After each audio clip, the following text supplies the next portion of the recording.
السلام علیکم ورحمۃ اللہ وبرکاتہ نحمده ونصلی علی رسوله الکریم اما بعد الحمد للہ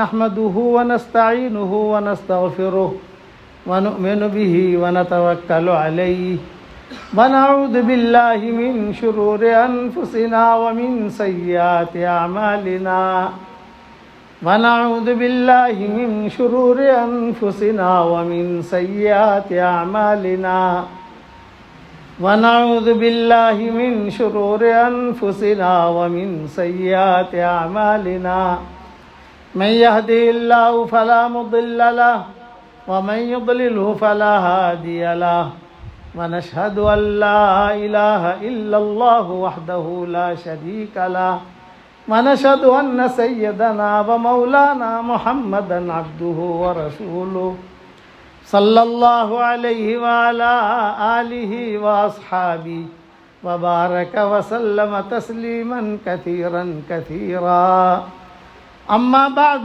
فأعوذ بالله من الشيطان الرجيم بسم الله الرحمن الرحيم فاعلم أنه لا إله إلا الله واستغفر لذنبك وللمؤمنين والمؤمنات والله يعلم متقلبكم ومثواكم صدق الله العظيم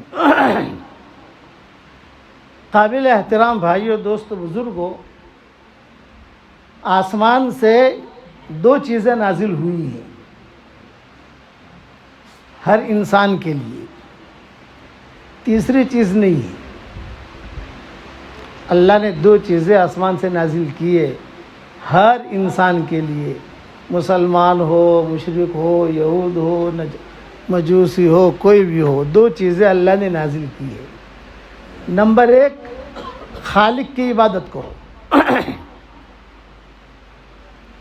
نمبر دو، مخلوق کی خدمت کرو۔ یہ دو چیزیں ہیں۔ خالق کی عبادت میں سب آ گیا، سنتوں پر چلنا بھی آ گیا، حضور صلی اللہ علیہ وسلم کی اطاعت بھی آ گئی، روزہ بھی آ گیا، حج بھی آ گیا، سب آ گیا خالق کی عبادت میں۔ اور مخلوق کی خدمت میں سب آ گیا۔ مخلوق کی خدمت کہا ہے، مسلمانوں کی خدمت نہیں کہا۔ خالی مسلمان اس کی خدمت کرو، غیر مسلم اس کی مت کرو، یہ ہماری شریعت نہیں سکھاتی۔ ہماری شریعت یہ سکھاتی ہے خیر الناس انفعہم للناس، بہترین آدمی وہ ہے جو لوگوں کے لیے نفع بخشی کا کام کرے۔ یہ دو صفتیں جس میں ہوتی ہے تو اللہ تعالیٰ اسے چمکاتے ہیں۔ چمکنے کے لیے بیان کرنا ضروری نہیں ہے کہ اچھا بیان کرے گا چمکے گا، بیان کرنے والا تو دھوکوں میں پڑ جاتا ہے۔ بیان کرنے والا یہ دھوکے میں بھی پڑ جاتا ہے۔ بلال بن باورا تھا، بہت اچھا بیان کرتا تھا، قرآن شریف میں اس کا تذکرہ آتا ہے کہ بہت اچھا بیان کرتا تھا، لیکن اللہ نے اسے محروم کر دیا۔ چمکنے کے لیے صفات کی ضرورت ہے، اور اس صفات کا تعلق اللہ اور بندے کے درمیان ہوتا ہے، دکھائی نہیں دیتا۔ اس کے لیے یہ دو باتیں یاد رکھنا، خالق کی اطاعت اور مخلوق کی خدمت۔ دوسری اہم بات میں کہتا ہوں جو کبھی بھی ساؤتھ افریقہ میں آپ نے سنی نہیں ہوگی، لیکن ہے بہت اہم بات۔ اللہ نے دو قسم کے دل پیدا کیے ہیں، ایک قلب سلیم ہے، ایک قلب سقیم ہے۔ سلیم دل، سلامتی والا دل، کیا مطلب اس کا مطلب یہ ہے کہ جس دل کے اندر کسی کے بارے میں کوئی بدگمانی نہ ہو، کسی کے بارے میں کوئی حسد نہیں، کینہ نہیں، کپٹ نہیں، صاف ستھرا دل۔ اپنی بیوی کے بارے میں بھی نہیں، بچوں کے بارے میں بھی نہیں، پڑوسی کے بارے میں بھی نہیں، ہمارے ساتھی کے بارے میں بھی نہیں، کسی کے بارے میں نہیں، دل صاف ستھرا، اسے کہتے ہیں بے داغ دل۔ میں نے جو قرآن میں ترجمہ کیا ہے قلب سلیم کا، اس کا ترجمہ کیا ہے بے داغ دل، دل میں کوئی داغ نہ ہو کسی کا۔ اس کی اللہ تعالیٰ ہر عبادت قبول کرے گا، یہ وعدہ ہے۔ نماز قبول ہوگی تو اس کی دعا بھی قبول ہوگی، تو اس کا چلہ بھی قبول ہوگا، تو اس کا گش بھی قبول ہوگا، ہر چیز قبول ہوگی۔ ضروری ہے قلب سلیم، دل میں کسی کے بارے میں گھوشو نہیں، یہ ضروری ہے۔ اسی لیے قرآن شریف میں قلب سلیم کا تذکرہ لائے ہیں، الا من اتی اللہ بقلب سلیم، الا من اتی اللہ بقلب سلیم۔ قرآن میں کہا اذ جاء ربہ بقلب سلیم، ابراہیم علیہ السلام کے بارے میں۔ ہر نبی بے داغ دل کا ہوتا ہے، ابراہیم علیہ السلام ٹاپ تھے، تو ان کو اللہ نے کیا دیا؟ ان کے کھاتے میں حضور صلی اللہ علیہ وسلم بھی آ گئے، ان کے کھاتے کے اندر اسماعیل علیہ السلام بھی آ گئے، ان کے کھاتے کے اندر مکہ بھی آ گیا، ان کے حساب میں مدینہ بھی آ گیا، سب آ گیا۔ حضور صلی اللہ علیہ وسلم کہتے تھے اللہم انی اسألک قلبا سلیما، اے اللہ میں تجھ سے صاف ستھرا دل چاہتا ہوں۔ نبی ہے، یہ دعا مانگتے تھے، اے اللہ صاف ستھرا دل۔ آپ فرماتے تھے میرے پاس کسی کو کوئی شکایت مت لاؤ تاکہ میرا دل صاف رہے۔ اور دوسرا دل ہے قلب سقیم۔ قلب سقیم کا مطلب بیمار دل، ڈاکٹروں والا دل نہیں۔ ڈاکٹر لوگ کہتے ہیں نا شریان بند ہے، دل خراب ہو گیا، دل کمزور، وہ نہیں، قرآن والا دل۔ قلب سقیم کیا مطلب؟ کہ جس کے اندر داغ بھرا ہوا ہے، حسد ہے، کینہ ہے، کپٹ ہے، کسی کی برائی ہے، یہ کسی کے بارے میں بدگمانی ہے، اس کو قلب سقیم کہتے ہیں۔ تو سارے علماء کا اتفاق ہے، آپ بھی ذرا اپنے مفتیوں سے پوچھ لیجیے، آپ کے ساتھ تفرقہ بھی ماشاء اللہ مفتی اب تو بہت پیدا ہو گئے، ان سے ہی پوچھ لینا ہے مسئلہ، کہ سارے علماء کا اتفاق ہے کہ جس دل کے اندر برائی ہوگی، حسد ہوگا، یا جس دل کے اندر کینہ کپٹ، اس کی کوئی عبادت اللہ قبول نہیں کرے گا، یہ بات پکی ہے۔ نیکیاں نہیں ملے گی، یہ نہیں کہا نیکیاں ملے گی، نیکیاں ملنا الگ ہے، قبول کرنا الگ ہے، فرق ہے دونوں میں۔ ایک کوئی عبادت قبول نہیں۔ ہم نے مغرب کی نماز پڑھی اور ہمارے دل کے اندر کسی کے بارے میں، بیوی کے بارے میں، کچھ بھائی کے بارے میں، پارٹنر کے بارے میں کچھ نہ کچھ بھرا ہوا ہے اندر، کہتا نہیں آدمی، تو فرشتہ کیا کہے گا؟ فرشتہ کہے گا تیری عبادت قبول نہیں، اس لیے کہ اللہ کا قانون ہے انما یتقبل اللہ من المتقین، کہ ہم تقوی والوں کا ہی قبول کرتے ہیں اور کسی کا قبول نہیں کرتے۔ تو نماز پڑھی تو فرشتہ کیا لکھے گا؟ کہ بھی اس نے نماز پڑھ لی، فرض اتر گیا، یہ فرشتہ لکھے گا۔ اور یہ بھی لکھے گا کہ اس نے نماز پڑھ لی، یعنی نماز نہ پڑھنے کا گناہ نہیں ہوگا، پڑھ لی، قبول یہ نہیں ہوگا۔ اس لیے ہماری شریعت میں سب سے مشکل چیز ہے نیکی قبول کرانا، اور سب سے آسان چیز ہے نیکیاں لینا، یہ سب سے آسان۔ بیوی کی طرف، میاں بیوی ایک دوسرے کی طرف محبت کی نگاہ سے دیکھیں اور ہنسیں۔ میاں بیوی ایک دوسرے کی طرف محبت کی نگاہ سے دیکھا اور ہنسا تو اللہ بھی ہنستے ہیں، حدیث شریف میں آتا ہے۔ کتنا آسان کر دیا۔ بیوی کے منہ میں لقمہ دو تو صدقے کا ثواب اللہ دیتا ہے۔ ماں باپ کی طرف محبت کی نگاہ سے دیکھو، مقبول حج کا ثواب دیتا ہے۔ نیکیاں تو بہت آسان ہے۔ میاں بیوی دونوں ایک دوسرے سے مصافحہ کر رہے تو 10 انگلیاں اس کی، 10 انگلیاں اس کی، 20 انگلیاں ہو گئی، تو 20 انگلیوں سے گناہ ایسے جھڑیں گے جیسے نل کھولو تو پانی کیسے نکلتا ہے، دھڑ دھڑ دھڑ دھڑ تو نیچے گرتا ہے، ایسے گناہ معاف ہوں گے۔ تو نیکیاں لینا تو بہت آسان ہے۔ حدیث شریف میں ایک دعا سکھائی گئی ہے، وہ دعا اگر آدمی پڑھ لے تو اس وقت میں جتنے مسلمان ہوں گے ان سب کے برابر نیکیاں اللہ اس کے اکاؤنٹ میں داخل کرے گا. کتنا آسان ہے. قبول کرانا مشکل ہے. اگر آپ کہو تو دعا سکھا دوں آپ کو بھائی. ہماری فیس ملے گی انشاءاللہ. ہماری فیس 3 چلہ دو گے نا انشاءاللہ. ہاں میرے والد صاحب رحمۃ اللہ علیہ مجھے نصیحت کرتے تھے کہ بیٹا جہاں پر بھی جا کر بیان کرو لیکن اپنا دھندا کر لینے کا. بے لوگ ہی بلاتے ہیں بھی اجتماع میں بھی کرتے ہیں بیان الحمدللہ, اہل حدیث میں بھی کرتے ہیں الحمدللہ. جہاں جہاں مجمع ہمیں مل گیا, جہاں اللہ رسول کی بات کہنی ہے, کئی اصلاحی پروگرام ہوتے ہیں اصلاحی, وہاں بھی کرتے ہیں الحمدللہ. لیکن اپنا دھندا کر لیتے ہیں, مطلب تشکیل کر لیتے ہیں ہم. اب پڑھو دعا, آپ کو دعا سکھا رہا ہوں, پڑھو میرے ساتھ. ربنا اغفر لی ولوالدی وللمؤمنین یوم یقوم الحساب. دیکھو جس نے بھی پڑھا, میں کروڑ مرتبہ قسم کھا کے کہتا ہوں, اتنا مجھے یقین ہے اس حدیث پر, جس نے بھی یہ پڑھ لیا. سورہ ابراہیم کی آیت ہے, آپ کے علماء بتا دیں گے آپ کو, قرآن شریف میں بھی ہے, اور میں نے حدیث کے حوالے ساری میری کتابوں میں لکھ دیے ہیں اس کے.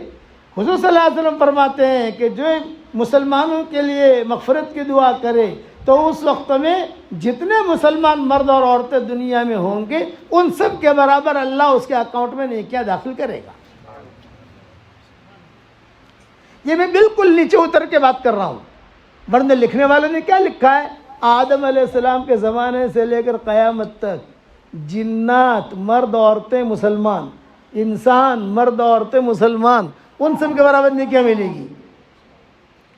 دوسروں نے لکھا ہے کہ نہیں, جب پڑھ رہا ہے یہ آدمی اس وقت میں جنات مرد اور عورتیں بھی آ جائیں گی. میں نے سب چھوڑ دیا, پکا قول لے لیا کہ اس وقت میں جتنے مسلمان مرد اور عورتیں, جناتوں کو چھوڑ دیا.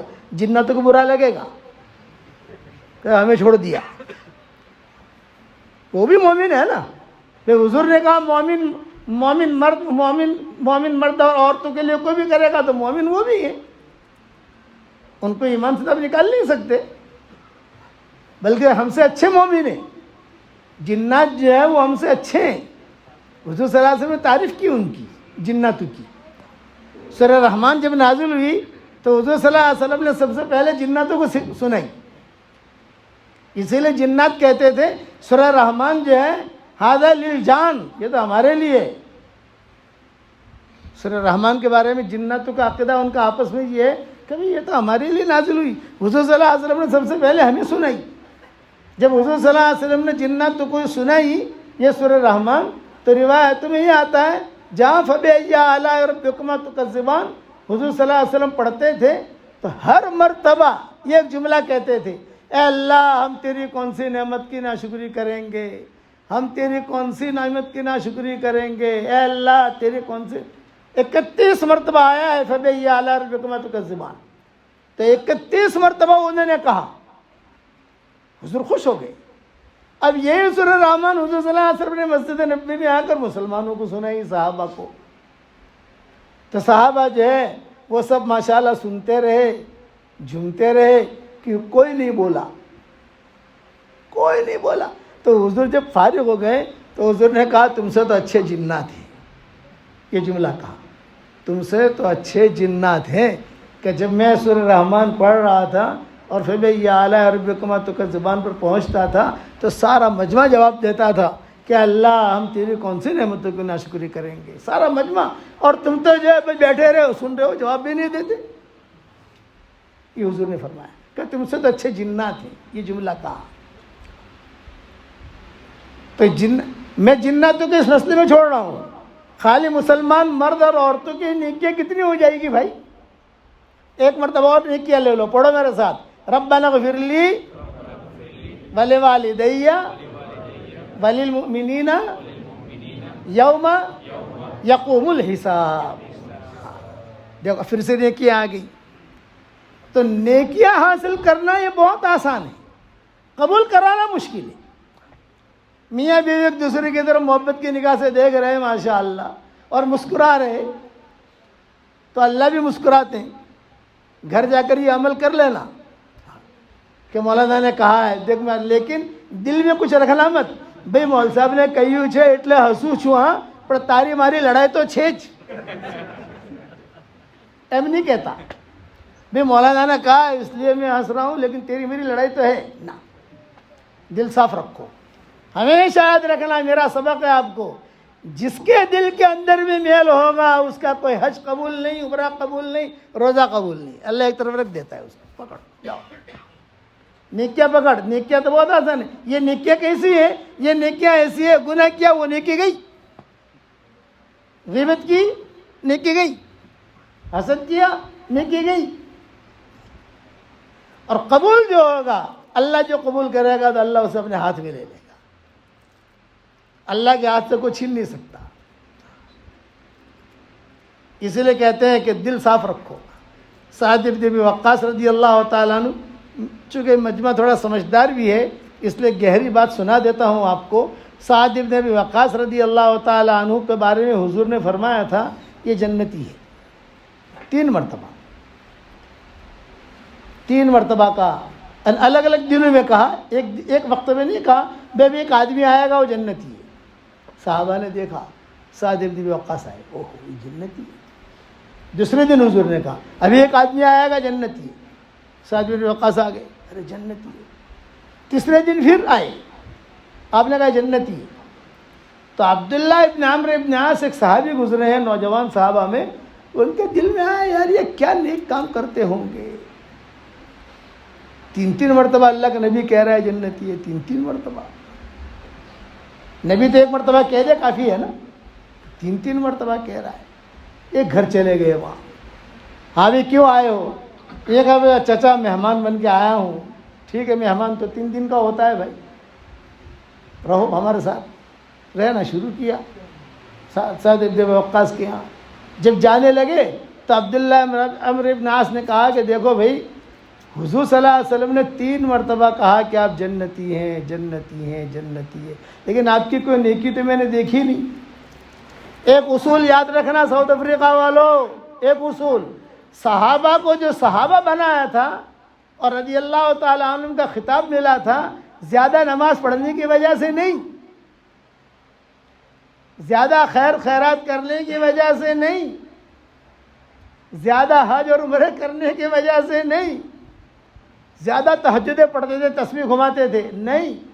ان کو جو بنایا تھا رضی اللہ تعالیٰ عنہ وہ اس لیے بنایا تھا کہ ان کے دل صاف تھے. پانی نہیں چاہیے مجھے، پانی کے تجھے پتہ ہے کہ پانی پی لوں گا نا میں، تو ہر وقت ساتھ رہتا ہے میرے. پانی کی مجھے ضرورت نہیں ہے، جب پانی مجھے چاہیے میں خود مانگ لوں گا. آپ بات میرے دھیان سے سنو، یہ بات آپ کو کوئی سنائے گا نہیں جو میں سنا رہا ہوں. کسی کا وہاں تک پہنچنا بھی مشکل ہے، اس لیے کہ میں نے میرے ابا کو چوسا ہے. یہ بشیر بھائی جانتے ہیں، یہ ساتھ میں رہے ہیں ان کے، اور دوسرے ساتھیوں کو تو میں جانتا نہیں ہوں لیکن ان کو پہچانتا ہوں. وہ ابا کے ساتھ آنا جانا، تو ابا کی تنہائی کی باتیں بتا رہا ہوں آج آپ کو میں. وہ کہتے تھے کہ وہ بہت بڑے بہت قرآن پڑھتے تھے، اس کی وجہ سے رضی اللہ تعالیٰ عنہ بنے تھے. نہ، ان کے دل صاف تھے. اس وقت میں ان کے دل جتنے صاف تھے آج ہمارے دل اتنے ہی میلے ہیں. تو انہوں نے کیا کہا عبداللہ عمرو ابن عاص نے کہ چچا آپ کرتے کیا ہو آپ؟ تو انہوں نے کہا بھی میرا اللہ کے درمیان راز ہے، میں نہیں بتاؤں گا. میرا اللہ کے درمیان راز ہے، میں نہیں بتاؤں گا. چچا بتا دو. تو کیا کہا انہوں نے؟ سعد بن ابی وقاص نے، میرا اور اللہ کے درمیان راز یہ ہے رات کو جب میں سوتا ہوں سب کی طرف سے دل صاف کر کے سوتا ہوں. آج ہے میاں بیوی قریب میں بیٹھے ہیں لیکن بھرا ہوا ہے. میاں بیوی قریب میں بیٹھے ہیں لیٹے ہیں لیکن دل کے اندر بھرا ہوا ہے. پارٹنر آپس میں باتیں کر رہے ہیں میٹھی میٹھی، لیکن دل کے اندر بھرا ہوا ہے. کیا نے کداچ آما کے گڑبڑ کری ہے، آما کے گڑبڑ کری ہے، گیا. بات سمجھ میں آ گئی؟ اس کے لیے یہ سبق یاد رکھنا، دلوں کی صفائی ہوگی تو ہی عمل قبول ہوں گے. نیکیاں مل جائیں گی. نیکیاں لینا تو بہت آسان ہے. میں نے ساری شریعتیں بتا دی, ترتیبیں بتا دی نیکیاں لینے کی. اس پر ایک قصہ سناتا ہوں حضرت سعد بن ابی وقاص کا. یہ مستجاب الدعا تھے, ان کے دعا قبول ہوتی تھی. بہت قصے آتے ہیں حدیثوں میں, میں صرف ایک سناتا ہوں آپ کو. ریاض الجنہ میں بیٹھے ہوئے تھے سعد بن ابی وقاص, دوسرے صحابہ بیٹھے ہوئے تھے. ایک آدمی آیا اور اس نے آ کر طلحہ اور زبیر کو گالی دینا شروع کیا سب کے سامنے ریاض الجنہ میں. تو حضرت سعد بن ابی وقاص نے کہا, بھائی میں نے سنا ہے کہ طلحہ جنتی ہے, میں نے سنا ہے کہ زبیر جنتی ہے, تو تم کیوں گالی دیتا ہے اس کو؟ تو اس نے کہا کہ مجھے دینی ہے گالی, ان سے دشمنی ہے مجھے. پھر گالی دی تو سعد بن ابی وقاص اکھڑ گئے. بد دعا کروں گا. ان کی دعا ایسی قبول ہوتی تھی تیر بہدف. تیر بہدف کا مطلب یہ, ابھی دعا مانگی ابھی قبول ہوئی.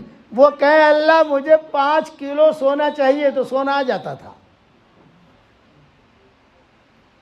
اللہ اس کو ہلاک کر دے تو وہ اسی وقت ہلاک ہو جاتا تھا. اللہ اس مکان کو ہیرو سے بھر دے, ہیرو سے بھر جاتا تھا.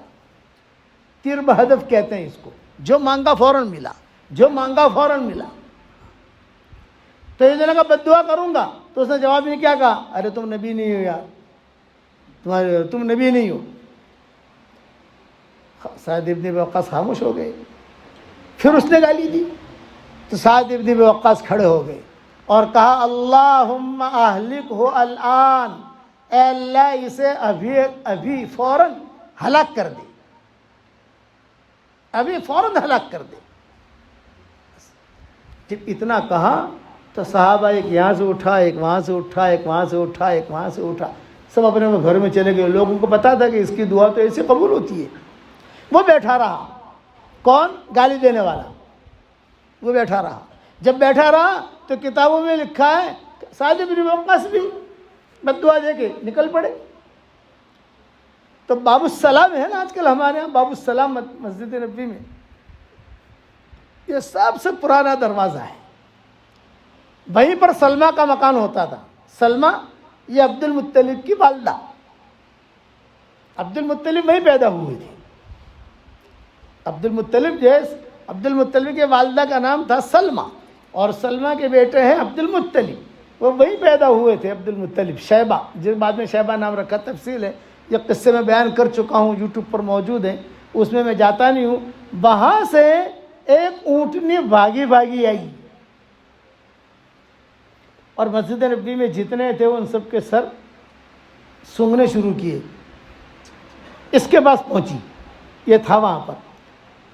وہاں پہنچ کر اس کا سر پکڑا, اور سر پکڑ کر دھوبی گھاٹ پر جسے دھوبی کپڑے دھوتا ہے نا, کھٹ کھٹ ایسا پٹک پٹک کر ریاض الجنہ میں مارا ہے اس کو. اسی وقت مر گیا. ایسی دعا قبول ہوتی تھی سعد بن ابی وقاص کی, ان کے دل کی صفائی کی وجہ سے. پھر لڑائی شروع ہوئی, جمل صفین. ایک طرف سے 60,000 صحابہ شہید ہوئے, ایک طرف سے 40,000 صحابہ شہید ہوئے. تو یہی سعد بن ابی وقاص تھے, یہی ملتزم پکڑ کے دعا مانگتے تھے, اللہ یہ کیا ہو رہا ہے. 60,000 شہید ہو گئے, 40,000 شہید, 1,00,000 آدمی مر گئے, 1,00,000. 1,00,000 عورتیں بیوائیں ہو گئیں, 1,00,000 بچے یتیم ہو گئے. 2 پکڑو تو 2,00,000 بچے. دعا مانگتے تھے تو غیب سے آواز آتی تھی, پہلے آپ کی دعا قبول اس لیے ہوئی کہ آپ کے پاس قلب سلیم تھا, اب قلب سلیم نہیں ہے, دل صاف کر کے آؤ پھر دعا مانگو. آج تو مشورے میں بیٹھیں گے تو بھی ایک دوسرے کے بارے میں لے کے بیٹھیں گے. یدل بھی کثیرہ و یہدی بھی کثیرہ. مولوی طارق جمیل کا نام سنا ہوگا آپ نے. ہم حج میں ساتھ تھے. یہ حج جو گیا یہ نہیں, اس سے پہلے جب کورونا سے پہلے اتفاق ایسا تھا کہ جہاں ہم ٹھہرے تھے وہ بھی وہیں ٹھہرے تھے. اتفاق تھا. یہ جو برج الحاجر اور برج زمزم, برج المروہ ہے نا, وہاں جہاں ہم ٹھہرے تھے وہ بھی وہیں ٹھہرے تھے, وہ بھی فیملی کے ساتھ تھے. ہم بھی فیملی کے ساتھ تھے. بھیڑ بہت تھی تو ہم حرم میں نماز کے لیے نہیں جاتے تھے. وہیں پر جو مسجد بنی ہوئی ہے اندر ہی وہیں نماز پڑھ لیتے تھے اور وہیں سے پھر اپنے کمروں میں آ جاتے تھے. تب اسکلیٹر پر چل رہے تھے، دونوں ساتھی تھے ہم دونوں. تو میں نے طارق جمیل سے کہا، میں نے کہا ایک بات میرے دل کے اندر آتی ہے، میں بیانوں میں نہیں کہتا اس کو، لیکن میں تم سے اس کی تحقیق کر رہا ہوں کہ میں صحیح سمجھا ہوں یا نہیں سمجھا. لیکن میں اپنے ساتھی سے پوچھ سکتا ہوں، کسی اور سے تو پوچھ نہیں سکتا، لیکن مجھے یقین ہے کہ میں صحیح سمجھا ہوں. یہ میں نے ان کو کہا، مجھے یقین ہے کہ میں یہ آیت کے بارے میں صحیح سمجھا ہوں. تو انہوں نے کہا بولو. ان کا بھی ایک اسٹائل ہے نا بات کرنے کا. ہاں بتائیے بتائیے.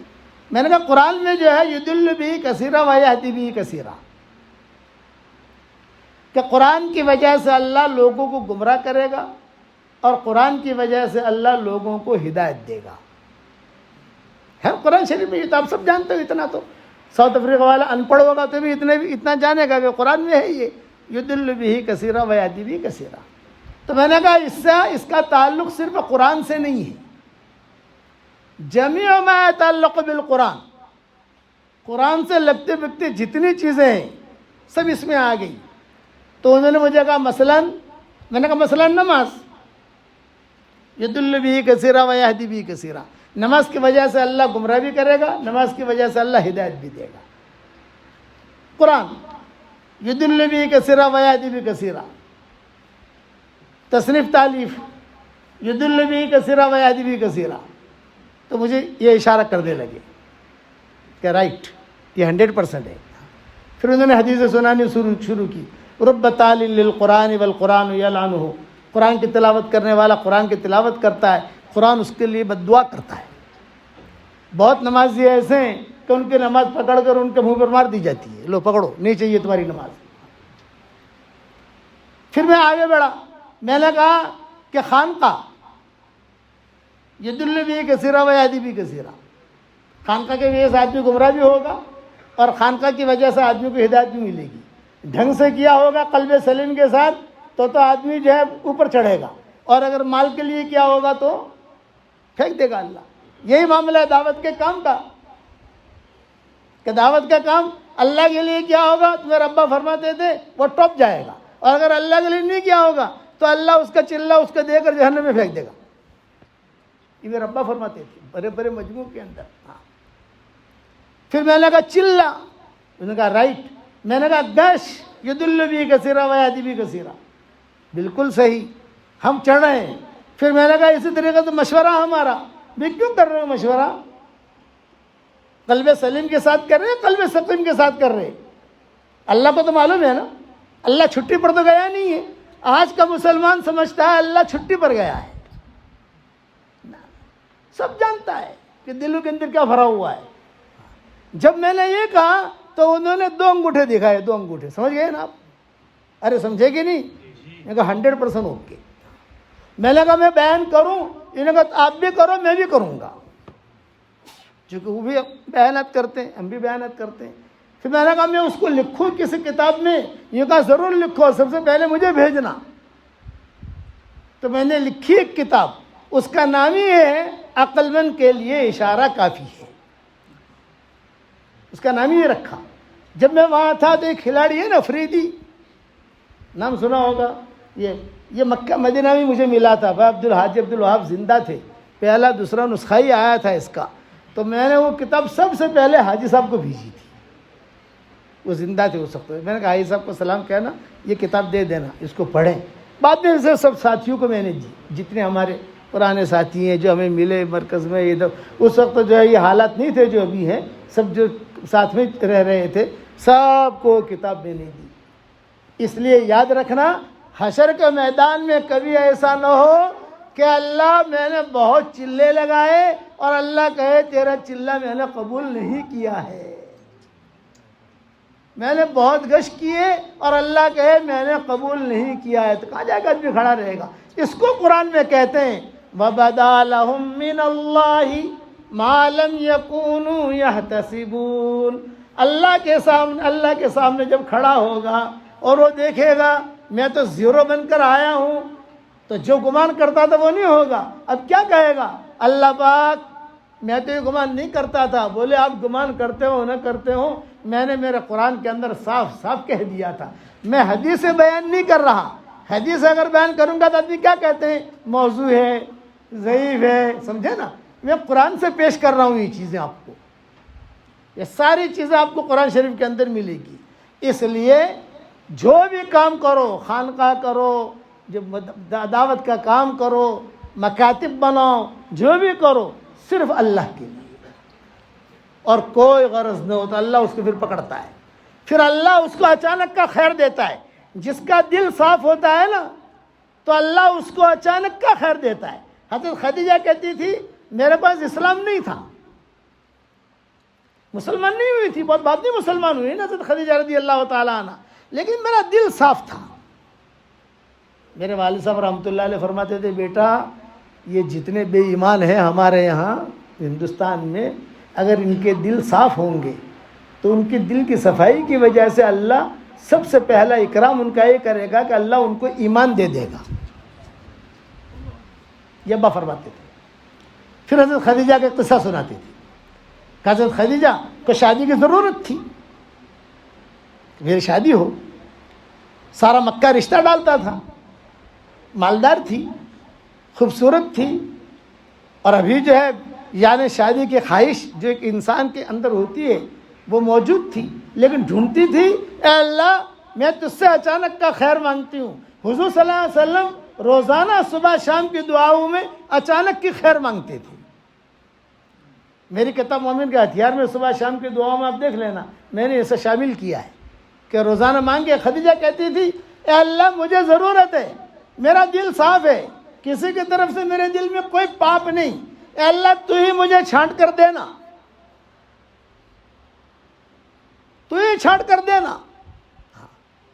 یہ صلاح الدین ایوبی جو پیدا ہوئے ہیں تو صلاح الدین ایوبی کے جو والد تھے بہت بڑے ریاست کے امیر تھے، بہت بڑے ریاست کے امیر، یعنی مالدار لوگوں میں تھے، غریب لوگوں میں نہیں تھے. ان کی ماں بہت غریب تھی صلاح الدین ایوبی کی، لیکن ان کا والد جو ہے بڑے عمرا میں شمار ہوتا تھا. ان کا یعنی بادشاہی شکل تھی ان کے والد کی، شاہی بہترین بنگلہ، لیکن وہ شادی نہیں کرتے تھے. تاریخ پڑھنا، شادی نہیں کرتے تھے. بڑی عمر ہو گئی ان کے ابا کی. لوگ کہتے تھے سارے خاندان والے ارے آپ کے پاس اتنا مال ہے، اتنے بنگلے ہیں، اتنے نہریں ہیں، ایک نکاح کر لو. تو کہتے تھے مجھے نہیں کرنا بھائی، آپ لوگ کرو، مجھے شادی نہیں کرنی. کہ صلاح الدین ایوبی کے والد. تو کسی نے گھر کی عورتوں نے کہا کہ تیرا دماغ خراب ہو گیا ہے، اتنا پیسہ تیرا کون استعمال کرے گا، تو شادی کر. کہ مجھے شادی کرنی ہے لیکن کچھ شرطیں ہیں میری. ہاں بتا کیا شرط ہے تیری، بتا ہم ڈھونڈیں گے. بولے ایک شرط تو یہ ہے کہ وہ بیوی مجھے ایسی ملے جو میرا ہاتھ پکڑ کر مجھے جنت میں لے جائے. ایک شرط یہ. دوسری شرط یہ کہ وہ جو ہے ایسا لڑکا پیدا کرے کہ جس کی وجہ سے بیت المقدس فتح ہو. یہ دو شرطیں لگیں. ایک تو ہے کہ جو میرا ہاتھ پکڑ کے جنت میں لے جائے، اور دوسرا یہ کہ ایسا لڑکا پیدا کرے، ایسا لڑکا جنے کہ جس کی وجہ سے جو بیت المقدس کو فتح کرے. تو وہ جو لوگ سنتے تو کہتے پاگل ہو گیا ہے، یہ بادشاہ بننے کے قابل ہے، یہ ایسی شرطیں لگاتا ہے، کہاں سے ملے گا. تو مجھے نہیں کرنی. صلاح الدین ایوبی کے والد کہتے تھے. لیکن ان کے پیر تھے، صلاح الدین ایوبی کے والد کے پیر تھے، تعلق تھا کسی عالم سے. وہ روزانہ عصر بعد وہاں جاتے تھے بیٹھنے کے لیے. کبھی فروٹ لے کر چلے جاویں، کبھی اس زمانے کے اعتبار سے کھجوریں لے کے چلے جاویں، کبھی کپڑا لے کے چلے جاویں، کبھی کچھ کھانا لے کے چلے جاویں، آٹا لے کے چلے جاویں. اکرام کرتے تھے ان کا، بڑے اللہ والے تھے. یہ دونوں بیٹھے ہوئے ہیں، صلاح الدین ایوبی کے والد اور یہ پیر صاحب. ایک لڑکی آئی برقعے میں، کہا کہ شیخ سلام علیکم. وعلیکم السلام. بیٹا تیرے رشتے کے لیے میں نے ایک بندہ بھیجا تھا، پسند آیا کہ نہیں؟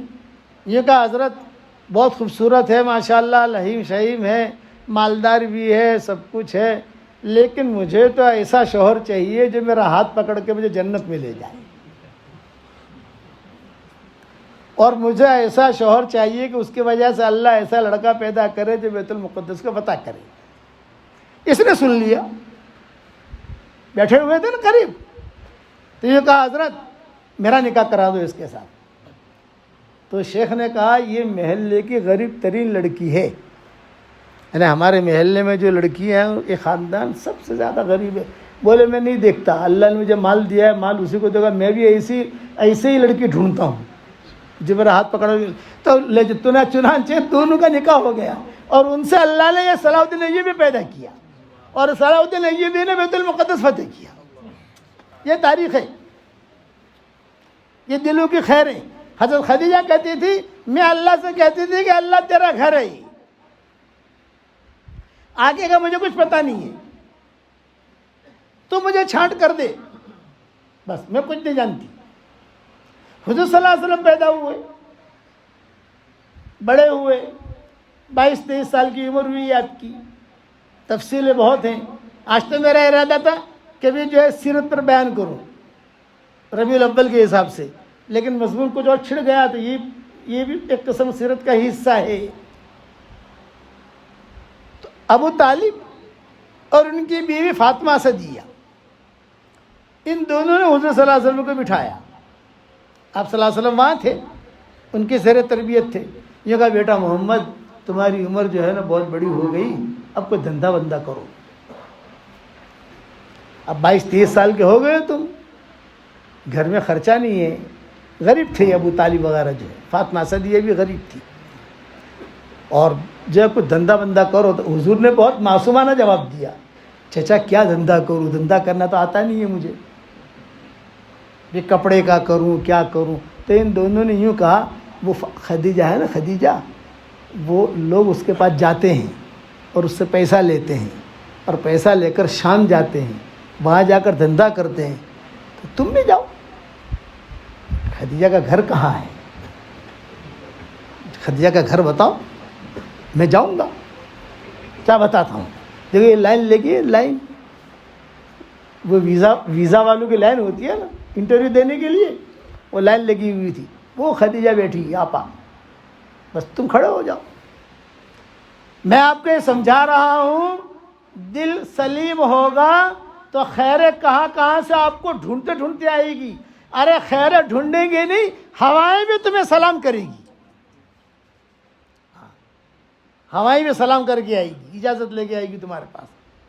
آج سب سے بڑا مشکل کام یہ ہے, دل کے اندر بھرا ہوا سب. اور آپ کو بھی اندازہ ہوگا کہ دل ہمارے کتنے میلے ہیں, کہاں سے دعائیں قبول ہوں گی. آدمی کہتا ہے میں بہت بڑا اللہ والا بن گیا نا, دکھنے سے کوئی اللہ والا نہیں ہوتا, اصل معاملہ تو اللہ کا اور بندے کا ہوتا ہے. حضور صلی اللہ علیہ وسلم لائن میں کھڑے ہو گئے. حضرت خدیجہ اتنا تو جانتی تھی کہ کوئی لڑکا ہے, لیکن اس اینگل سے کبھی نہیں دیکھا تھا کہ میں نکاح کروں اس کے ساتھ.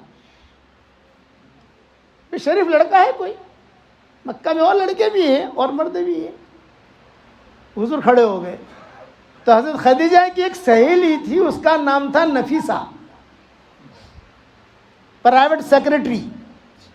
آپ سمجھتے ہو نا پرائیویٹ سیکرٹری, کوئی بھی کام ہوتا تھا تو خدیجہ بغیر نفیسہ کے نہیں کرتی تھی. وہ پرائیویٹ سیکرٹری, سب کچھ اسے معلوم ہوتا تھا. وہ بیٹھی ہوئی تھی, تو اس کو کہا کہ نفیسہ, اخیر میں جو لڑکا کھڑا ہے نا اخیر میں, یہ کون ہے, ذرا اس کا بایو ڈاٹا نکالو. یہ ابتدا ہو رہی ہے. وہ اخیر میں جو کھڑا ہے وہ کون ہے, اس کا بایو ڈاٹا نکالو, کون ہے. بہت اچھا. تو یہ نفی, اچھا حضور صلی اللہ علیہ وسلم کو کچھ پتہ نہیں. اور یہ تو جو ہے جیسے لائن میں کہتے ہیں سیدھے کھڑے رہو, سیدھے کھڑے رہو, سیدھے کھڑے رہو. لائن لگانے والوں کو کہتے ہیں نا لائن سے آؤ, لائن سے آؤ. سب کا انٹرویو لیتی تھی, سب کو پیسے دیتی تھی. اس زمانے میں چیک تو ہوتے نہیں تھے, تھیلیاں ہوتی تھی, تھیلیاں, دینار درہم 100 کی وزن کی ہوتی تھی. کسی کو 200 دینا ہے تو 2 تھیلیاں دے دی, ایگریمنٹ کر لیا. کسی کو 500 دینا ہے تو 5 تھیلیاں دی دی.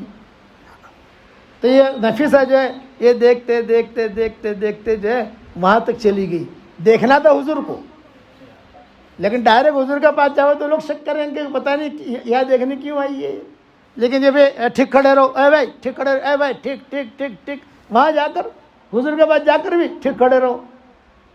سمجھ گئی کون ہے؟ آ کر کہا آپا یہ تو قریش کا بہت ہی عزت والا گھرانے کا لڑکا ہے، محمد احمد اس کا نام ہے، ابو طالب کے یہاں رہتے ہیں۔ اچھا ابو طالب کے یہاں، تو اس کو بلاؤ۔ حضور کو بلا لیا اور حضور صلی اللہ علیہ وسلم کو بٹھا دیا اپنے پاس، کہ تم لائن میں مت کھڑے رہو، یہاں بیٹھو، بٹھا دیا۔ اب حضور گھبرائے کہ یہ سب لائن میں کھڑے ہیں، مجھے یہاں بٹھایا، پتہ نہیں کیا مقصد ہے اس کا۔ اور نفیسہ کے کان میں خدیجہ نے کہا تو پہچان گئی ہے، ذرا اس کا پورا بایو ڈاٹا مکہ سے نکال کے لے کے آ، گھوم گھام کر۔ چھوٹا سا مکہ تھا، کسی کے بارے میں بھی کوئی بایو ڈاٹا نکلوانا ہو تو عورتوں کو کہہ دو، آپ کو 15 منٹ میں انشاءاللہ رزلٹ آ جائے گا۔ 15 منٹ میں کسی لڑکی کی تحقیق کرنی ہے، کسی لڑکے کی تحقیق کرنی ہے، کوئی بات ہے، آپ کسی عورت کو کہہ دو۔ یہ اللہ نے ان کے اندر ایک قسم کی خوبی رکھی ہے، خاص طور سے نکاح کے مجلس، نکاح کے بارے میں کوئی بات کرنی ہو، ہاں آمتون، ارے نام تنے خبر نہیں تھی، آمتون، دنیا بھر کے حدیثیں پڑھنے والی ہیں ماشاءاللہ، ایک سے ایک ٹاپ۔ اب یہ بھی نفیسہ تھی، یہ 15-20 منٹ میں جا کر حضور حضرت خدیجہ کے کان میں کہا ھذا شاب قریشی محترم مکرم، یہ قریشی نوجوان ہے، بہت عزت والا ہے یہ بہت۔ اب سب کا جب انٹرویو ہو گیا تو حضرت خدیجہ نے حضور صلی اللہ علیہ وسلم سے بات کرنی شروع کی۔ ہاں آپ کا کیا نام ہے؟ میں کہا محمد۔ والد کا عبداللہ، دادا عبد المطلب۔ اچھا عبد المطلب کو سب جانتے تھے، عبداللہ کو کم لوگ جانتے تھے کہ جوانی میں انتقال کر گئے تھے، مدینہ میں انتقال کر گئے، ان کی قبر مدینہ میں ہے، حضور کے والد کی قبر مدینہ میں ہے، اور والدہ کی قبر مقام ابا میں ہے۔ حضور صلی اللہ علیہ وسلم کو جب اللہ نے نبوت دی تو حضور صلی اللہ علیہ وسلم اپنے والد کی قبر پر بھی جاتے تھے، اور لوگوں کہتے تھے میرے ابا کی قبر یہ ہے مدینہ منورہ میں، اور وہاں ابا بھی جاتے تھے، مکہ جاتے ہوئے وہاں بھی ٹھہرتے تھے تھوڑی دیر۔ تو عبد المطلب کو سب پہچانتے تھے۔ عبد المطلب، ہاں آپ کیوں آئے ہو؟ فرمایا کہ میں اس لیے آیا ہوں کہ تجارت کروں، کچھ پیسے مجھے مل جائیں۔ بہت اچھا، پیسے دیے، ایگریمنٹ کیا، اپنا غلام رباح ساتھ کیا، جاؤ پورے سفر میں تحقیق خیریں، یہ خیر ڈھونڈ رہی ہے خدیجہ کو، حالانکہ ابھی اسلام نہیں آیا ہے، اسلام تو حضور صلی اللہ علیہ وسلم کی عمر 40 سال کی ہوگی تب آئے گا، ابھی اسلام نہیں آیا، لیکن خیریں ڈھونڈ رہی ہیں۔ ابا کہتے تھے بیٹا دل صاف رکھو، بیٹا دل صاف رکھو، وہ اللہ جس کا دل صاف ہوگا اللہ اس کا ہاتھ پکڑ لے گا، اگر مشرک بھی ہوا تو بھی اللہ اس کا ہاتھ ایسے پکڑے گا، ہدایت نہ بھی ملی تو اللہ اس کو دنیا بہت دے گا، مال بہت دے گا، اس لیے کہ اس کی جنت تو دنیا ہے نا۔ دل صاف رکھو، یہ ابا کہتے تھے۔ تبلیغ کے کام میں جہاں پر بھی ہمارے ساتھیوں کا دل صاف ہوگا وہاں کام آپ کو بہت نظر آئے گا، اور جہاں ساتھیوں میں لڑائی انتشار ہوگا وہاں کام کا بکھیڑا ہوگا، یہ ابا فرماتے تھے۔ آپ نے میرے والد صاحب رحمۃ اللہ علیہ کا نام تو سنا ہوگا ماشاءاللہ، بیانات بھی سنے ہوں گے، اور جو بوڑھے ہیں انہوں نے ابا کے ساتھ وقت بھی لگایا ہوگا، دیکھا بھی ہوگا انہوں نے۔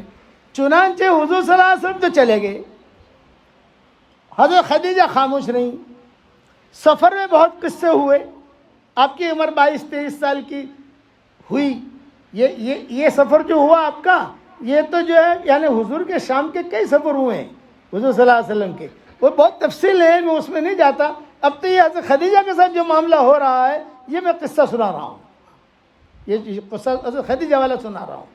چنانچہ روایتوں میں آتا ہے کہ حضور اکرم صلی اللہ علیہ وسلم وہاں گئے، وہ ربا بھی ساتھ تھا، کئی کار تجارت میں تھی، لڑائی بھی ہو جاتی ہے نا، تو میں تو ربا کسی سے لڑ پڑتا تھا تو حضور کہتے تھے تو لڑائی مت کر، تیرا پیسہ بنتا ہے میرے نفع میں سے لے لینا، یا فرماتے تھے میرا نفع ہے اس میں سے کاٹ لینا، لڑائی مت کر۔ جناتوں کے قصے ہوئے، سانپوں کے قصے ہوئے، یہودیوں کے قصے ہوئے، یہ سارے قصے میں چھوڑ رہا، کبھی فرصت ملے گی تو انشاءاللہ سناؤں گا۔ اب جب واپس آئے حضرت خدیجہ نے دیکھا کہ ہاں یہ خیر والا لڑکا ہے، میرے لائق ہے، خلاصہ کلام یہ۔ آئے حضور بیٹھے، نفیسہ بھی بیٹھی، وہ ربا بھی بیٹھا جو غلام ساتھ گیا تھا، حضرت خدیجہ بھی بیٹھی، حضور صلی اللہ علیہ وسلم بھی بیٹھے، تو حضرت خدیجہ نے پانی وانی پلایا، اکرام کیا، کھجوریں وغیرہ کھلائی. حضرت خدیجہ نے حساب مانگا، بھائی حساب دو. تو آپ جو ہے سفر میں ہی 4 پوٹلیاں بنا دی تھی آپ نے. کتنی بھائی؟ 4 پوٹلیاں تو سمجھتے ہو نا؟ اللہ پوٹلیاں سمجھو گا نہیں، وہ سب 4 تھیلیاں. ہاں، ایک تھیلی خدیجہ کے پیسوں کی، راس المال موڑی کہتے ہیں جسے، انگلش میں کیا کہیں گے؟ کیپٹل. جیسے 500 دینار دیے ہیں تو ان کو تو راس المال ہے، ان کا کیپٹل ہے. یہ 500 دینار آپ کے، ایک تھیلی وہ ہو گئی. دوسری تھیلی ان کے نفع کی، حضرت خدیجہ کی. تیسری تھیلی اپنے نفع کی، حضور صلی اللہ علیہ وسلم کی. اور چوتھی تھیلی وہ لڑائی والی جو میٹر سلجھائی تھی نا سب جگہ، تو حضور کہتے تھے بھی تو لڑائی وڑائی مت کر، جو حساب بنتا ہے میں تجھے دے دوں گا. چوتھی تھیلی اس کی، وہ ربا کی. یہ 4 تھیلیاں حضور صلی اللہ علیہ وسلم نے بنا دی تھی. ایک تھیلی کیپٹل کی حضرت خدیجہ کی ہے، ایک تھیلی حضرت خدیجہ کے نفع کی، ایک تھیلی اپنے نفع کی، اور ایک تھیلی وہ اس کے جو ربا ساتھ تھا لڑائی میٹر ختم کرنے کی، یہ تھیلی تیڑی. حضرت خدیجہ نے کہا یہ 5 تھیلیاں ہیں، کس ہیں؟ آپ نے اٹھایا، یہ کہا کہ آپا یہ جو ہے یہ آپ کے کیپٹل کی ہے، جو آپ نے کیپٹل دیا تھا ہمیں، یہ واپس آپ کا. یہ کیا ہے؟ یہ آپ کا نفع ہے. یہ کیا ہے؟ یہ کہ یہ میرا نفع ہے. اور یہ کہا یہ بہت لڑائی کرتا تھا وہاں شام میں، کبھی کسی کے ساتھ بھڑ جاتا تھا نفع کے لیے، زیادہ دو تو میں کہتا تھا لڑائی مت کر، تیرا سب میں چکا دوں گا. یہ اس کا حق ہے. تو حضرت خدیجہ نے اپنا پیسہ لے لیا، راس المال کا، کیپٹل کا، اپنا نفع کا بھی لے لیا، حضور کا نفع کا دے دیا حضور کو، اور وہ جو لڑائی والی میٹر تھی وہ اس کو دے دیا پکڑ. یہ ہو گئی بات. پھر حضرت خدیجہ نے نفیسہ سے کہا ذرا چلی جا باہر، تھوڑا مجھے کام ہے ان سے. بہرحال تو بھی جا، تھوڑا کام ہے. اب گھر میں کون رہے؟ حضور صلی اللہ علیہ وسلم اور حضرت خدیجہ دونوں ہی. اب کتابوں میں لکھا ہے حضرت خدیجہ نے کہا کہ بھئی محمد کیا عمر ہے تمہاری؟ میری عمر یہ ہے. تو شادی کا تقاضا تو ہوگا آپ کو؟ ہاں ہے. تو کیا خیال ہے اگر میرے ساتھ تمہارا نکاح ہو جائے؟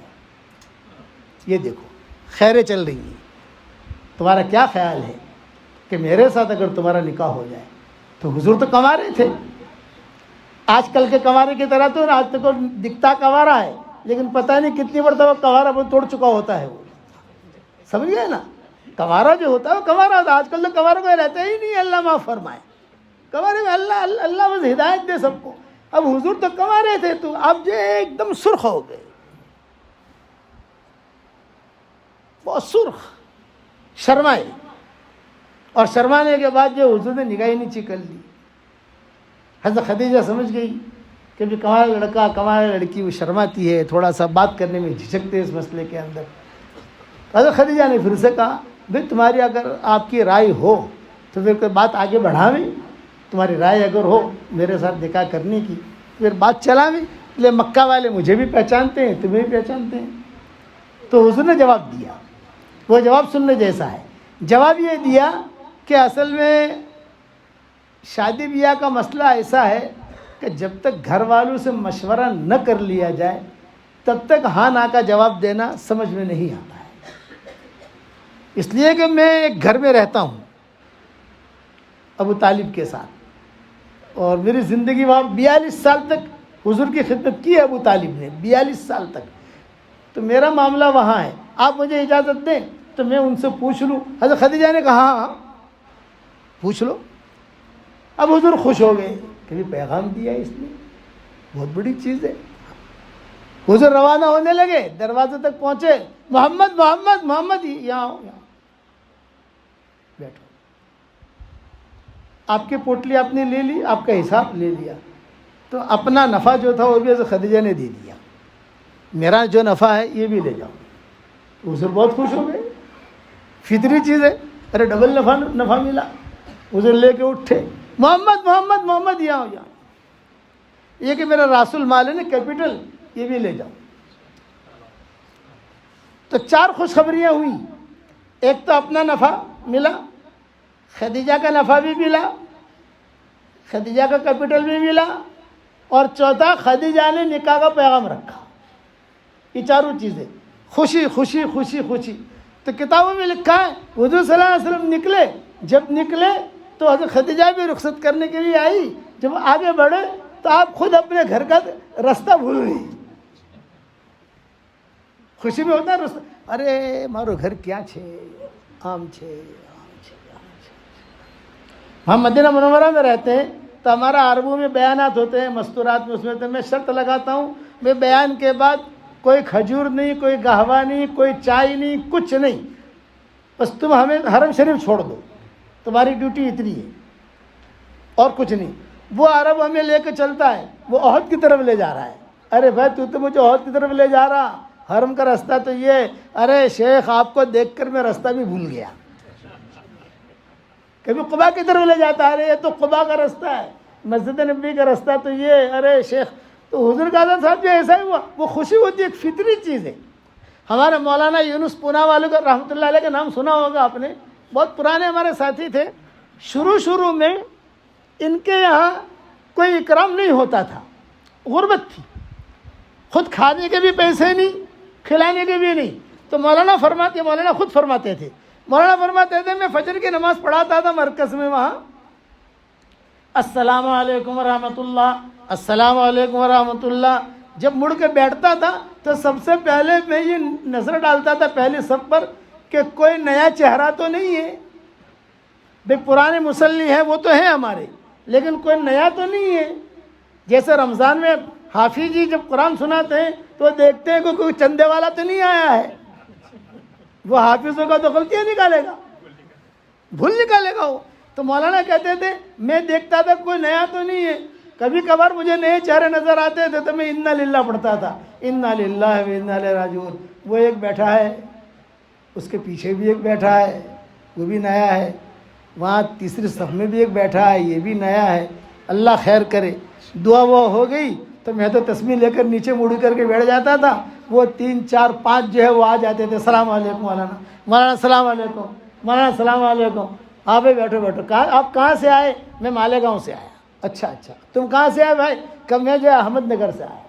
بھائی تم کہاں سے آئے؟ یہ کہا میں جو ہے بیڑ سے آیا ہوں، بیڑ سے.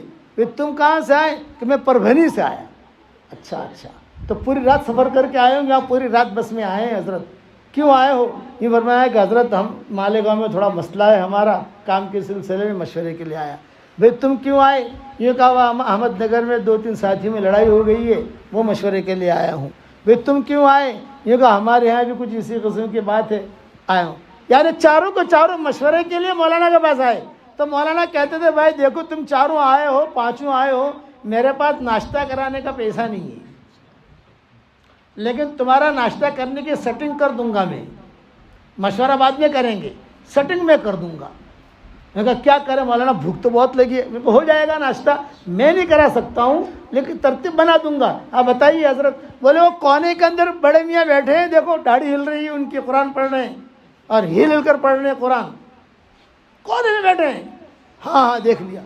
تم ان کے پاس چلے جاؤ 5 اور جا کر سلام کرو. وہ غصے میں جواب دیں گے وعلیکم السلام، ڈرنا مت. غصے میں جواب دیں گے، ڈرنا مت. پھر وہ پوچھیں گے قرآن بند کر کے کیوں آئے ہو؟ تو تم بنداس بولنا کہ ہم آئے ہیں اس لیے ہم نے سنا ہے کہ آپ کی دونوں بیویوں کا انتقال ہو گیا ہے اور بڑھاپے میں آپ کو خدمت کے لیے کوئی خاتون کی ضرورت ہے. تو ہمارے مالیگاؤں میں خاتون ہے، عالمہ بھی ہے، بیوہ ہے، صحت مند بھی ہے اور مالدار بھی ہے ماشاءاللہ. اور یہ احمد نگر سے آیا ہے، ان کے یہاں بھی خاتون ہے، صحت مند ہے. اور یہ جو بیڑ سے آیا ہے تو بڑے میاں سنیں گے اور پھر سن کر تمہارا ناشتہ ہو جائے گا. مولانا نے اتنا کہا. اب بڑے میاں کے بعد جاتے ہیں، السلام علیکم. وہ کہتے ہیں وعلیکم السلام.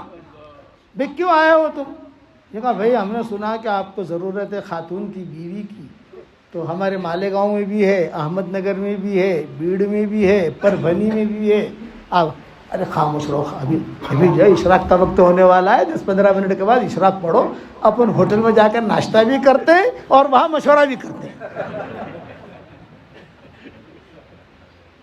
اب وہ ہوٹل میں لے جاتے، بڑے میاں پیسے والے تھے، اور لے جا کر جو ہے وہاں ناشتہ واشتہ کراتے. بھئی جلیبی لانا اور ملائی بھی لانا اور ذرا وہ سموسہ بھی لانا اور ذرا پائے بھی لانا. پائے آج تو اچھے رشتے آئے ہیں, کئی جگہ سے آئے ہیں نا. اور یہ لوگ ناشتہ کرتے. ناشتہ کرنے کے بعد کچھ بات جمتی نہیں. آئے تو نہیں تھے اس کے لیے, آئے تو نہیں تھے صرف مشورے کے لیے. تو مولانا کے بعد پھر آتے. مولانا نے کہا ناشتہ ہو گیا؟ ہاں حضرت ہو گیا. کوئی ڈانٹا باٹا تو نہیں؟ بولے ڈانٹا تو نہیں. تو مولانا نے کہا مجھے ڈانٹیں گے, میری باری آئے گی, اب بتاؤ تمہارا کیا مشورہ ہے. ان کا مشورہ ہو جاتا. ایسا روزانہ ہوتا. مولانا فرماتے میں بھیجتا, ان کا ناشتہ ہو جاتا اور پھر تو یہ میرے پاس آئے. یہ کہا جی مولوی یونس یار روزانہ لوگ آتے ہیں, اچھی باتیں کر جاتے ہیں, میرا ناشتہ کر جاتے ہیں, اور ایک شادی تو کوئی کراتا ہی نہیں ہے. تو مولانا نے کہا الحمدللہ وہ میں بھیجتا تھا, اب تو جو ان لوگوں کے اکرام میں کر لیتا ہوں, اللہ نے مجھے پیسہ دے دیا. تو شادی نکاح ایک ایسی چیز ہے کہ آدمی کو فطری طور پر خوشی ہوتی ہے. پر پوتے کی بھی شادی ہو رہی ہوگی تو پر دادا بیٹھا ہوا ہوگا, اس کی بھی خواہش ہوگی کاش یہ مجلس میری ہوتی. تو حضور کو بھی خوشی, راستہ ہی بھول گئے, ارے یہ کیا, اور آپ تو کما رہے تھے. پھر آپ جو سوچ کر گئے, یہ گلی گھر پر پہنچے. واہ ابو طالب, فاطمہ اسدیہ یہ انتظار کر رہے تھے, بیٹا آیا ہے. ارے آ گیا محمد, آ گیا بیٹا. بٹھایا, اکرام کیا, کیا دھندا ہوا, کیا ہوا, کیا نہیں ہوا, آپ نے سارا قصہ سنایا. یہ پوٹل یہ لایا ہوں. ابو طالب خوش ہو گئے, بہت پیسہ آ گیا. یہ تو غریب لوگ تھے بہت. پھر حضور صلی اللہ علیہ وسلم نے کہا چچا جان, چچی جان, ایک خوشخبری اور ہے. کیا؟ یہ کہا خدیجہ نے مجھے یہ کہا ہے تم جوان ہو, کیا رائے ہے اگر میرے ساتھ تمہارا نکاح ہو جائے. اب یہ تو بہت بڑی چیز تھی. تو کتابوں میں لکھا ہے ابو طالب نے کیا کہا, ارے جا تو نے خواب دیکھا ہوگا.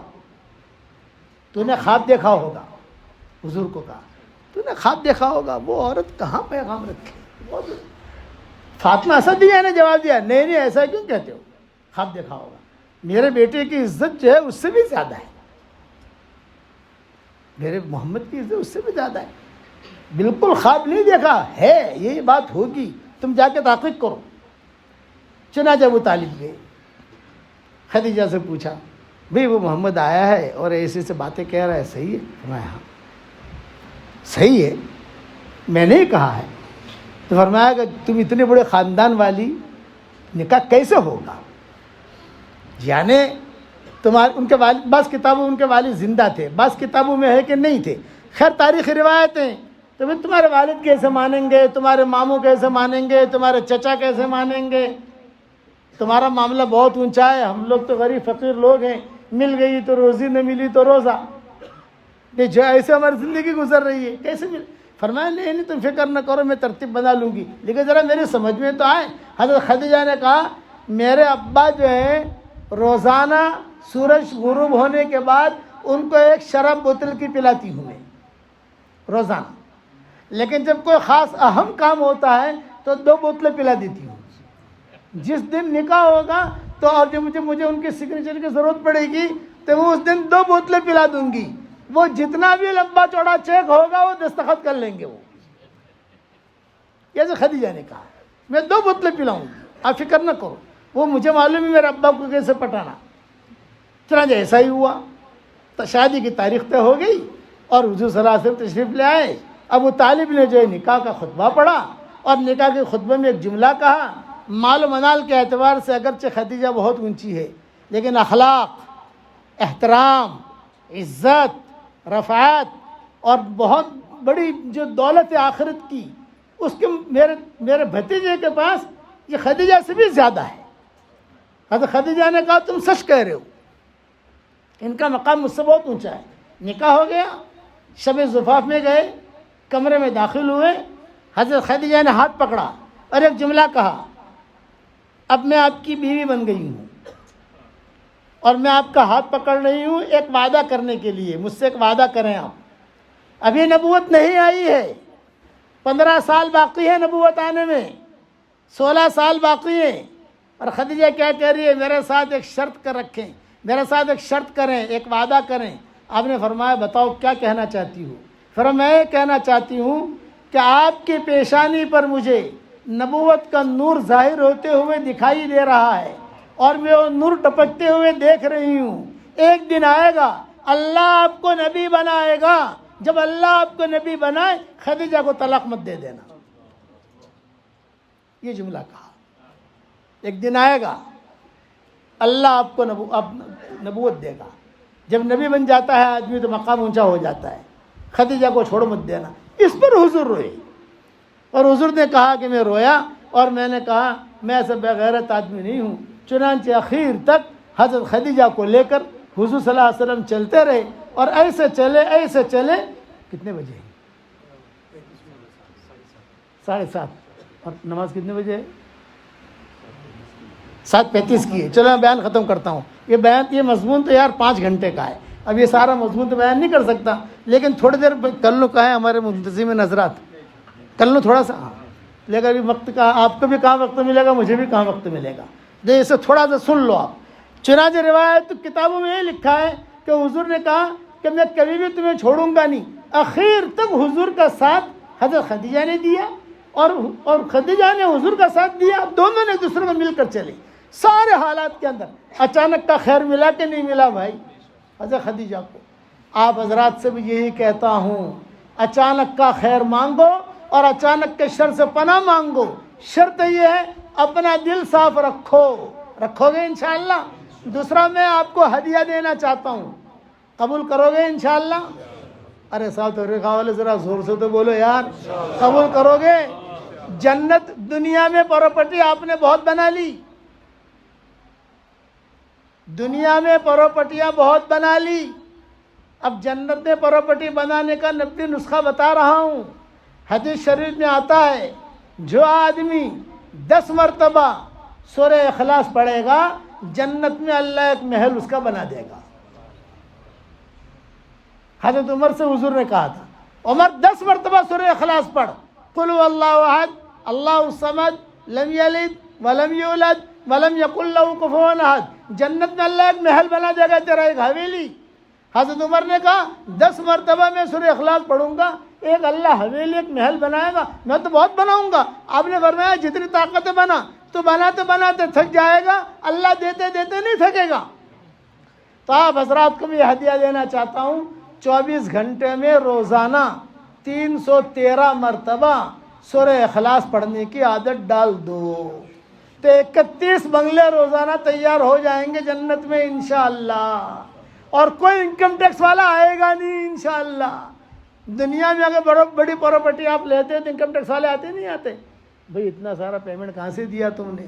وہاں روزانہ 31 بنگلے بناؤ انشاءاللہ کوئی آئے گا نہیں. میں نے بیان کیا تھا کسی جگہ تو شکاگو میں ایک ڈاکٹر نہیں ہے, ابھی بھی زندہ ہے. اس کا مجھے فون آیا. میں نے تشکیل کی تھی, ان کی کسی کا انتقال ہوا تھا, بڑی فیملی تھی, تو میں نے ان کی تشکیل کی تھی. میں نے کہا یار تمہارے باپ نے کتنا کام کیا تم لوگوں کے لیے, ان کو ہدیہ بھیجو. ہم وہ سب کتنا پیسہ ہم کے لیے گئے, پیسے نہیں چاہیے. قرآن کے حروف کے مطابق سورہ اخلاص پڑھ کے ہدیہ دو, تقسیم کرو گھر والوں میں. بھی 5000 تو پڑھ لینا, 5000 تو پڑھ لینا, 5000 تو پڑھ لینا. تو 5 لاکھ مرتبہ پڑھو اور دو. تو لڑکی کا مجھے فون آیا ڈاکٹر نی کا شکاگو سے. یہ کہا مولانا الحمدللہ میں نے 5 لاکھ مرتبہ پڑھ لیا اور سب سے پہلے میں نے آپ کو ہدیہ دے دیا. پہلے تو یہ بتائیے کہ مجھے جنت میں اتنے بنگلے ملیں گے کہ نہیں ملیں گے؟ میں نے کہا تو فوراً ملیں گے. مجھے ملیں گے وہ الگ, تجھے ملیں گے وہ الگ. مجھے تو نے ہدیہ دیا, مجھے ملیں گے وہ الگ. اللہ کے خزانے میں کمی نہیں ہے. مولانا دوسری مرتبہ 5 لاکھ شروع کر دیا میں نے. انشاءاللہ 1 سال 1.5 سال میں پورا ہو جائے گا. لیکن مولانا جب پورا ہوگا تو ایک پرائیویٹ بات کرنی ہے, میں اس وقت کروں گی. سمجھے؟ یعنی 10 لاکھ مرتبہ ہو جائے گا تو ایک بات کرنی ہے جو ابھی شرما رہی ہوں, میں اس وقت کروں گی جب میرے 10 لاکھ کا کوٹا پورا ہو جائے گا. میں نے کہا ضرور ڈاکٹر صاحب. آپ یہ میرا واٹس ایپ نمبر ہے, واٹس ایپ نمبر ساری دنیا میں چلتا ہے. آپ مجھے میسج کرنا اور مجھے انتظار رہے گا آپ کی بات کا, آپ کیا کرنا چاہتی ہیں. 10 لاکھ مرتبہ ہو گیا. اس کا میسج آیا السلام علیکم. یعنی میرے سبق چلتے ہیں تو میرے گروپ میں نہیں ہے, وہ ہمارے بچوں کے گروپ میں ہے. اپنے گروپ میں میں خاص لوگوں کو رکھتا ہوں. ڈائریکٹ کنویں سے جو پانی آئے نا وہ خاص لوگ ہوتے ہیں. سب جگہ سارے دنیا میں 18 کروڑ آدمی الحمدللہ سبق سن رہے ہیں سارے دنیا میں. 18 کروڑ. اب 18 کروڑوں کے جواب کہاں دے سکتے ہیں ہم تو 2 کو بھی جواب نہیں دے سکتے. بڑھاپا ہے ہمارا, مشغولی ہے. چنانچہ اس نے کہا السلام علیکم. میں سمجھ گیا اسی کا. میں نے کہا وعلیکم السلام. تو مولانا میں بات کر سکتی ہوں 2 منٹ؟ وہ پرائیویٹ بات اب کرنی ہے. میں نے کہا ہاں ضرور. فون لگایا میں نے شکاگو. فون آیا السلام علیکم السلام. مولانا 10 લાખ વખત થઈ ગયા અલ્હમ્દુલિલ્લાહ. હવે મારે ખાલી પ્રાઇવેટમાં એટલું જ પૂછવાનું છે કે આટલા બધા બંગલા જન્નતમાં તૈયાર થઈ ગયા, આ સાચી વાત છે? મને બધું કસમ ખાઈને કહું છું કે સાચી વાત છે, કારણ કે હુઝુર સલ્લલ્લાહુ અલૈહિ વસલ્લમે કહ્યું છે. મોલાના મારા તો પછી બહુ બંગલા થઈ ગયા, ત્યાં કંઈ ભાડું આવશે કે નહીં આવે?